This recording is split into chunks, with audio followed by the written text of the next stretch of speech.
Halo sahabat Latersia Hospital, salam sehat untuk kita semua. Berjumpa kembali dalam mini podcast Bincang Sehat bersama Latersia hari ini.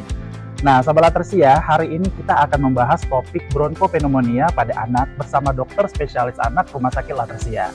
Nah, bronkopneumonia pada anak sendiri merupakan kasus yang paling banyak terjadi nih di daerah Binjai sekitar.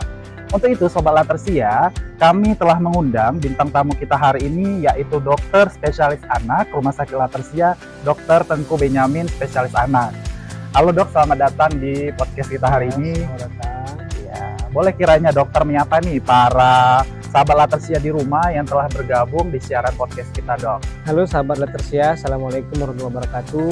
Saya Dr. Tengku Benyamin, spesialis anak, salah satu dokter spesialis anak yang ada di Latersia, Rumah Sakit Binjai. Nah, Sobat Latersia, sebelum kita membahas tentang topik kita hari ini, sedikit kami bacakan biografi singkat dari narasumber kita hari ini, yaitu Dr. Tengku Benyamin. Nah, Dr. Tengku sendiri menyelesaikan gelar pendidikan S1-nya di Universitas Sumatera Utara dan kemudian melanjutkan studi S2 spesialisnya di Universitas Sumatera Utara. Dan saat ini praktik di Rumah Sakit Latersia Binjai di Poli Anak. Begitu ya dok ya? Ya. Nah dokter, langsung saja nih dok kepada topik kita hari ini.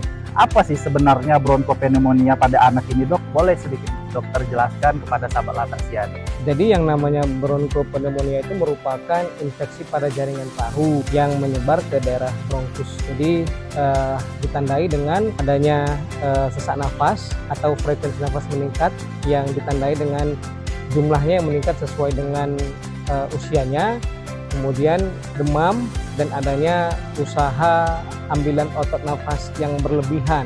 Begitu Ya. ya. Baik dokter Tengku, bronkopneumonia pada anak ini sendiri biasanya itu dok disebabkan oleh apa dok? Jadi perlu kita ketahui bersama bahwa bronkopneumonia ini ada beberapa hal yang bisa menyebabkannya ya.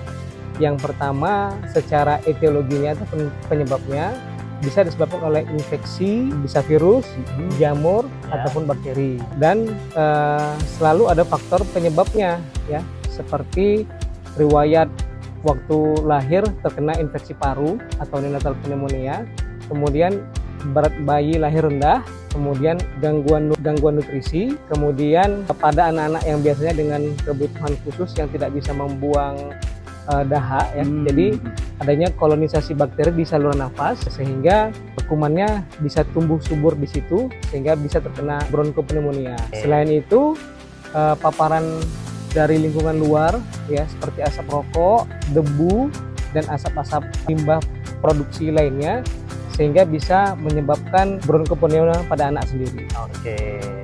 Nah dokter, penyakit bronkopneumonia pada anak ini biasanya tuh rentan terjadi pada anak yang usia berapa dok? Ya, sebenarnya bronkopneumonia ini bisa terjadi pada usia berapapun ya pada anak ya. Memang seringnya secara data dari WHO juga di bawah 5 tahun yang rentan terhadap bronkopneumonia ini. Karena mengingat bahwa bronkopneumonia ini jika terkena pada anak di bawah 5 tahun itu keadaannya lebih sedikit berbahaya lah ya ketimbang yang lebih besar ya, karena mengingat daya tahan tubuhnya anak 5 tahun juga lebih rendah ya ketimbang usianya yang di atasnya. Oke. Nah dokter, apa sih ciri-ciri dari seorang anak yang terkena bronkopneumonia ini dok? Perlu kita ketahui bahwa sebenarnya bronkopneumonia ini merupakan suatu penyakit diagnosa yang dia bisa kita tegakkan hanya dengan keluhannya saja, hanya dengan. Jadi kalau kita menyebutnya dengan klinis saja, kan tanda klinis gitu ya. Tadi yang pertama adanya sesak nafas ataupun frekuensi nafasnya meningkat sesuai dengan usianya. Oke. Ya. Kemudian demam, ya. Kemudian adanya usaha bernafas yang menggunakan otot-otot tambah nafas lah, misalnya seperti retraksi ataupun tarikan dinding dada, ya. Kemudian terjumpai kuping hidung. Kemudian dengan riwayat batuk itu gejala spesifiknya. Tapi gejala umumnya bisa gangguan, bisa dia lemas, kemudian dia tidak bersemangat, dan itu pendukung dari bronkopneumonia. Oke. Nah dok, ini ada pertanyaan dari sahabat-sahabat Latersia nih dok. Ada yang bertanya, dokter, apakah TBC pada anak dan bronkopneumonia itu sama dok? Apakah sama dok?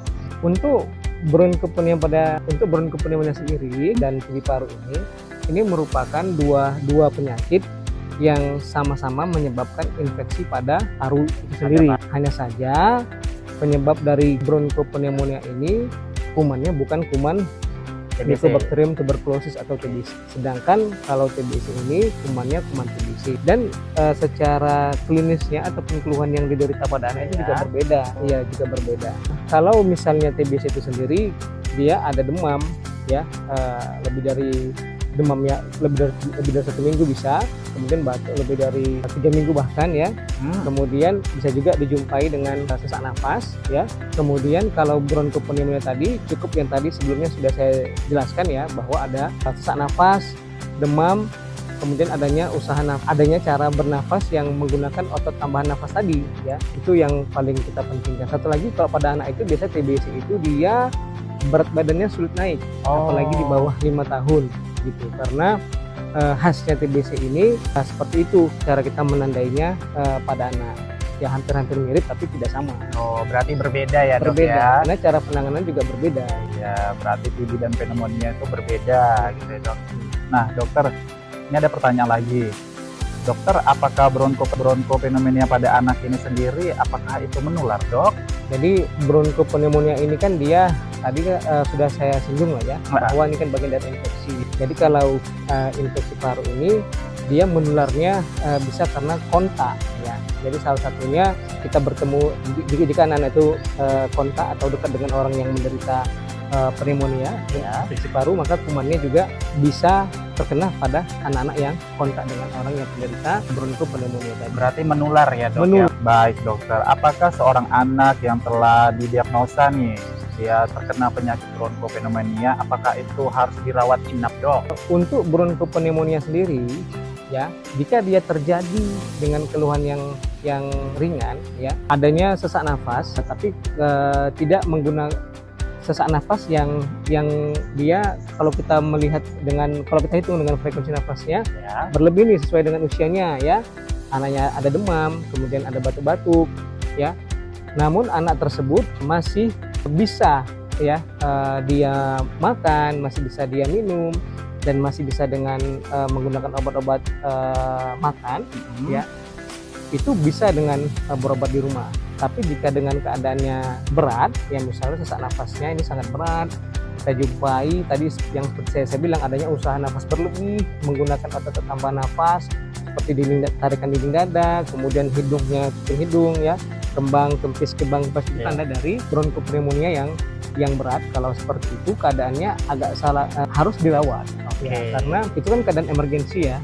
Nah, ketika keadaan emergensi itu sesak nafas harus diredakan. Biasanya kalau dengan terapi yang sederhana saja, sepertinya agak sulit, ya, untuk dia reda. Makanya kan kalau ada orang yang datang dengan sesak nafas, maka kita harus berpikir bahwa sesak nafas ini harus distabilkan, karena sesak nafas itu bagian dari keluhan pasien yang emergensi yang harus kita stabilkan pada saat itu. Minimal berkuranglah dia sesaknya dari yang sebelum dia datang ke rumah sakit. Berarti tergantung pada kondisi si pasiennya, Dok, apakah ringan ataukah berat. Jika ringan, maka kita bisa berobat jalan saja. Tapi kalau dia berat, dianjurkan untuk rawat inap, untuk perawatannya lebih lanjut lagi. Begitu ya, Dok, ya? Oke. Nah, Dok, ini pertanyaan lagi. Bronchopneumonia pada anak, apakah ada pantangan-pantangan saat dia makan, tidak boleh makan ini, makan itu? Apakah ada itu, Dok? Sepertinya kalau untuk pantangan bronchopneumonia pada anak, ya, justru anak-anak dengan yang mengalami bronchopneumonia, ya, itu kan dalam keadaan sakit, ya. Jadi pada umumnya anak-anak yang sedang sakit itu daya tahan tubuhnya menurun, ya. Jadi memang kita anjurkan untuk banyak makan, ya. Maksud di sini makannya tetap terjaga, ya, dan tidak ada pantangan makan makanan khusus, ya. Justru memang daya tahan tubuhnya harus terus ditingkatkan, ya, karena kita harapannya jika anak itu nutrisinya baik, ya, makannya bagus, cepat respon tubuhnya cepat terhadap obat-obat yang diberikan, jadi sehingga cepat sembuh dari penyakit bronchopneumonia. Oke, berarti tidak ada pantangan-pantangan secara spesifik, begitu ya, Dok, ya. Justru kita harus memberikan asupan-asupan gizi agar mempercepat masa pemulihan. Nah, ini pertanyaan dari ayah dan bunda di rumah. Dokter, apakah dengan penyakit bronchopneumonia ini jika sudah sembuh, apakah bisa kambuh lagi, Dok? Ya. Jadi bronchopneumonia ini, ya, bisa terinfeksi kembali, ya. Dia terinfeksi kembali kalau memang penyebabnya tidak kita hilangkan. Jadi ada beberapa contoh kasus nih ya. Ada pasien ya yang dia datang dengan bronkopneumonia ya.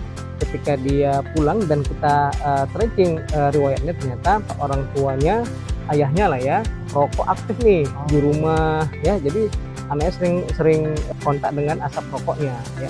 Kemudian 3 minggu lagi datang lagi dengan keluhan yang sama ya, dengan bronkopneumonia-nya, dan di situ kita buat dan di situ memang kita harus benar-benar memberitahu kepada orang tuanya bahwa sama sekali kalau bisa memang berhenti merokok ataupun merokok tidak dekat dengan anak itu atau kontak anaknya. Dan setelah dia tidak merokok, ganti baju atau mandi ya, karena asap rokok pasti nempel ke bajunya gitu, dan itu bisa terinfeksi ulang karena penyebabnya yang harus diberhentikan. Berarti tetap bisa ya dok ya, tergantung dari pola hidup si orang tua juga dalam mengapakan anaknya. Baik dokter, ini kan sudah banyak pertanyaan yang sudah dokter jawab dan dokter jelaskan kepada para sahabat Latersia. Nah dok, boleh kiranya dokter memberikan sedikit tips kepada ayah dan bunda agar si kecil terhindar dari penyakit bronkopneumonia ini? Boleh dok berikan sedikit tipsnya? Ya, untuk sahabat Latersia di rumah ya, kita harus mengenal ya mengenai bronkopneumonia pada anak ini. Bahwa kita harus sadari bahwa bronkopneumonia ini merupakan infeksi jaringan paru ya, yang kita harus mengetahui tanda-tandanya tadi ya. Jika pada ayah dan ibu di rumah sudah melihat anaknya sebelumnya pada kondisi batuk ya, dan tiba-tiba dengan nafas cepat, dan kita lihat hidungnya kembang kepis ataupun nafas dengan cuping hidung, dan kita luaskan bajunya dan kita lihat ada retraksi dada ataupun dinding dadanya bernapas dengan cepat lah ya, naik turun, itu merupakan, dan itu saran saya langsung saja bawa ke rumah sakit karena kemungkinan untuk terkena bronkopneumonia juga sangat besar ya. Dan kenalilah tanda-tanda itu, karena komplikasi dari bronkopneumonia ini ya, ada namanya ya infeksi penyebab dari bronkopneumonia ini kan ada salah satu namanya kuman bakteri Haemophilus influenza dan Streptococcus pneumonia, yang ini komplikasinya juga bisa menyebabkan infeksi otak. Nah, jadi kita harus pahami gejala dan kita tahu apa yang mau kita buat ya. Kalau saran saya ketika sudah seperti itu langsung dibawa ke rumah sakit agar mencegah kondisi yang berbahaya lagi pada anak. Begitulah ya mungkin yang saya berikan. Nah, apakah ada ini dok, pola hidup atau gaya hidup dari orang tua juga yang tidak boleh merokok, tadi seperti dokter jelaskan, itu tidak boleh ya dok ya juga ya, karena itu menjadikan pemicu untuk terjadinya penyakit ini. Iya. Berarti itu ya ayah dan bunda, tips dan sedikit edukasi dari dokter Tengku mengenai penyakit bronkopneumonia.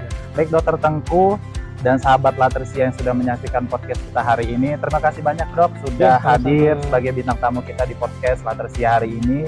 Nah sobat Latersia, menjaga kesehatan si buah hati merupakan kewajiban kita sebagai orang tua, bukan begitu dokter? Iya benar. Agar tentunya si kecil terhindar dari penyakit-penyakit yang berbahaya. Dengan mengetahui pola hidup bersih dan sehat dan tata cara pengasuhan anak yang benar, tentunya dapat membantu ayah dan bunda.